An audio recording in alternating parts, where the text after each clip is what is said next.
나는 오늘 기꺼이 친일파가 되렵니다. 김영환 충북지사가 정부의 강제동원 제3자 변제 방안을 통큰 결단이라고 추켜 세우며 한 말입니다. 일본에 대한 사과와 참회 요구를 구걸이라고 표현하며 그럴 필요가 없다고도 했습니다. 이 동영상엔 수백 개의 댓글이 달렸고 한덕수 국무총리도 격려의 말씀 감사하다는 글을 남겼습니다. 야당을 비롯한 시민사회단체로부터 반발이 터져나왔지만 친일지사 필요 없다. 김영환 지사 규탄한다. 김 지사의 대응은 성난 여론에 오히려 기름을 부었습니다. 친일파가 되겠다라는 반어법을 이해 못하는 국어를 이해 못하는 사람은 없다고 생각하고요. 자신의 SNS에도 연일 글을 올리며 사과도 거부했습니다. 하지만 여론의 문매가 쏟아지면서 김 지사는 사면 초가에 빠지는 모양새입니다. 당장 오늘 오후 제천시 방문이 예정돼 있었지만 공무원 조직의 반발로 취소됐습니다. 오는 16일로 예정됐던 충청남도 도지사와의 1일 교환 근무도 취소했고 17일 김동연 경기지사와 체결할 예정이었던 상생발전 업무 협약도 기약 없이 미뤄졌습니다. 공무원 노조는 더 나아가 김 지사가 친일파 발언을 사과할 때까지 대회 일정을 막겠다고 나섰습니다. 이 입장을 유지하는 상태에서 시군을 순회 방문해서 도민들과 만나는 것은 2차 가해에 다름없다라고 저희는 생각하기 때문에 김 지사는 자신을 친일파로 매도해 명예를 훼손했다며 이모선 민주당 충북도당 위원장을 고소하겠다고 예고했다가 하루 만에 보류로 입장을 바꾸기도 했습니다. MBC 뉴스 정지영입니다. 서울대학교 교수들이 제3자 변제안을 담은 정부의 일제 강제동원 배상 해법을 강력히 비판하며 지금이라도 철회하라고 촉구했습니다. 서울대 민주화교수협의회는 오늘 성명을 내고 정부의 강제동원 해법은 새로운 문제와 갈등의 출발점이 될 뿐이라며 이같이 요구했습니다. 민교협은 또 정부 해법에는 당사자인 일본 기업의 책임 언급이나 판결 이행 요구가 없다는 점에서 우리 대법원의 판결을 정면으로 짓밟은 결정이라고 지적했습니다. 그러면서 삼권분립 원칙 등 헌법 질서에 대한 존중이 온데간데 없으며 피해자에 대한 최소한의 존중도 없다며 굴욕적이고 일방적이며 위험한 발상이라고 비판했습니다. 교수들은 또 정부를 향해 지난 6일 발표한 해법이 진정한 해법이 될 수 없음을 인정해 즉시 철회하고 일본 정부와 기업이 합당한 정책 전환을 하도록 설득하고 압박해야 한다고 요구했습니다. 또한 국민의힘의 전신인 자유한국당은 2018년 대법원 판결을 환영하는 논평을 냈었다며 현 정부가 과거와는 다른 태도를 보이고 있다고 지적했습니다.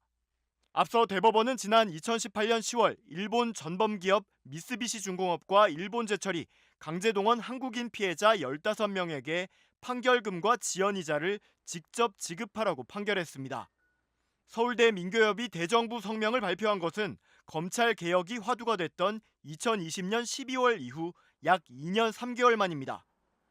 서울대 민교협 의장인 김명환 영어영문학과 교수는 이번 윤석열 정부의 강제동원 해법 제시는 너무나 충격이어서 가만히 있기 어려웠다고 성명을 발표한 배경을 설명했습니다. 윤석열 대통령의 대학 동기이자 40년 지기로 알려진 석동현 민주평화통일자문회의 사무처장이 SNS를 통해 지금도 사죄하라고 악쓰는 나라가 한국 말고 어디 있냐고 주장해 국민을 모독하는 망언이라는 비판이 쏟아지자 SNS 글 일부를 수정했습니다. 검사장 출신으로 현 정부 들어 차관급인 민주평통 사무처장에 임명된 석동현 처장은 일본에게 반성이나 사죄 요구도 이제 좀 그만하자며 식민지배 받은 나라 중에 지금도 사죄나 배상하라고 악쓰는 나라가 한국 말고 어디 있냐고에 국민에게 모멸감을 주는 참담한 망언이라는 비판을 받았습니다. 그러자 그는 수정된 SNS 글에서 악쓰는 이라는 표현만 요구하는 이라고 바꿨습니다. 그는 또 원래 글에서 무식한 탓에 용감했던 어느 대법관 한 명이 대법원 전원합의체에 회부하지도 않고 얼치기 독립운동하듯 내린 판결 하나라고 주장해 막말로 대법관을 인신공격했다는 비판을 받았습니다. 이 대목은 새로 올린 글에서 2012년 어느 대법관 한 명이라고 수정했고 얼치기라는 표현은 삭제했습니다. 하지만 이런 표현만 일부 수정됐을 뿐 윤석열 정부의 강제징용 해법에 마음 깊이 찬동하며 윤 대통령의 언급이 얼마나 의젓하고 당당하냐는 주장은 그대로 유지됐습니다. 그의 말에 대해 더불어민주당은 국민을 모독하는 참담한 망언이라며 사퇴를 촉구했습니다. 석동현 민주평통 사무처장은 국민 모욕을 사죄하십시오. 윤석열 대통령의 40년 지기 석동현 민주평통 사무처장이 식민 지배받은 나라 중에 배상하라 악쓰는 나라 한국 말고 어디 있냐라고 말했습니다. 우리나라가 일본에게 떼쓰고 악쓰는 나라라니 모멸감을 느낍니다. 윤석열 대통령이 제3자 배상안을 밀어붙인 근저에 어떤 생각이 자리 잡고 있는지 알겠습니다.